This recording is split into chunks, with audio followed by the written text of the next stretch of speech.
2008 साली मी अशा कंडिशन मधून गेलो होतो की माझी मिसेस तिला ऑफिशियली आणि मेडिकल त्रास होत होता.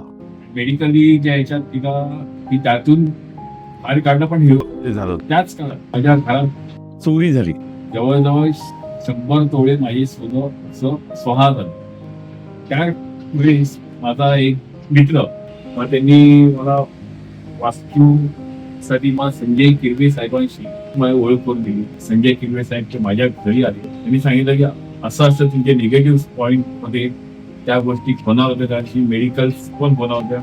फेब्रुवारी 2009 साली त्यांनी माझ्या घरात त्यांनी वास्तू केलं आणि त्यानंतर जी सुखाची जी झोप लागली तेव्हा वाटलं की ही माझी वास्तू आहे. त्यानंतर माझ्या मिसेसचं हेल्थ जे होतं त्यातून ती सुखरूप बाहेर पडली. मी माझ्या घरी नेरळच्या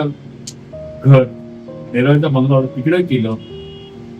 तिथेही माझी 2 वेळा माझी विकण्याची पाळी होती, पण ती पण टळून गेली. टळून घेऊन माझ्याकडे उत्साह आला की वास्तू विकू नये, त्यातून माझी भरभराटी झाली. आणि आज मी हे तिसऱ्यांदा मी घर घेण्याची ताकद या वास्तूमुळेच मला मिळाली. तर ही नवीन वास्तू आज मी जे किरवेंना कन्सल्ट करून मी घेतली होती वास्तू. ही वास्तूच्या ट्रीटमेंट बद्दल 1000% मी सॅटिस्फाईड. वास्तू विशारद संजय किरवे यांना मनापासून धन्यवाद. माझ्या कुटुंबातर्फे मनापासून धन्यवाद.